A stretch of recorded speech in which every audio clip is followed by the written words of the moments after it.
Arctic Icebreaker by Muhammad Umar Dada.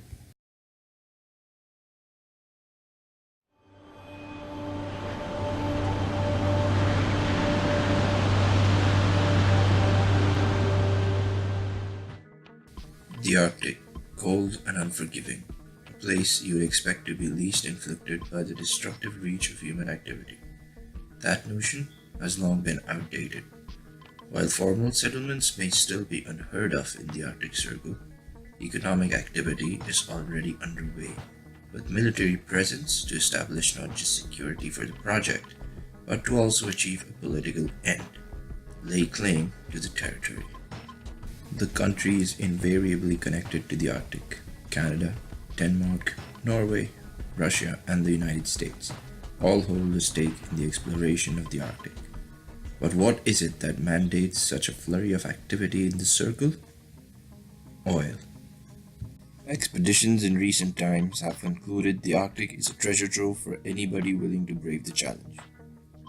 Drilling for oil and gas in the Arctic is an uphill task, but that doesn't stop any of the key players of the global oil scene from getting into what is fittingly called the modern day gold rush.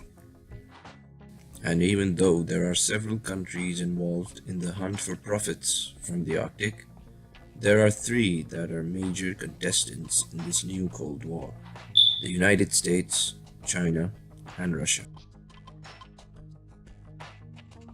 Now, among these three is a country that has got more on the line than the others. That is the Russian Federation, a massive economy heavily reliant on oil trade, and also the country with the longest running border with the Arctic Circle. The Russians, under Putin, have revived the concept of expansion, but under new definition. Instead of claiming a stake in the near abroad, that is the countries to the south, Russia now looks to break its northern confines, in the process digging its feet rigidly into the Arctic Circle, in a bid to profit from the oil reserves that lie virtually untapped.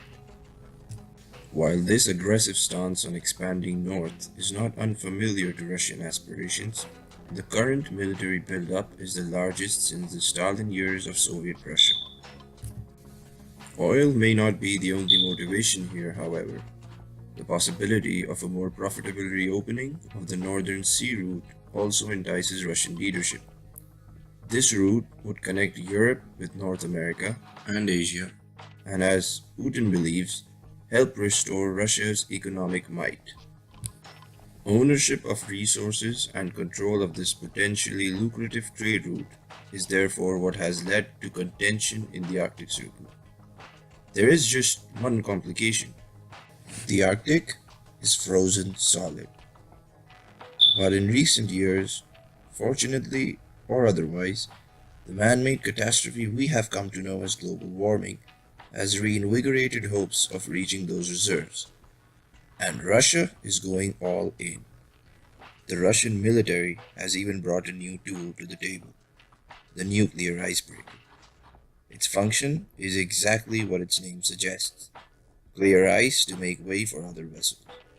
With this new weapon in its arsenal, Russia hopes it can rekindle the light and trigger the upheaval that would elevate the country to its historical imperial status.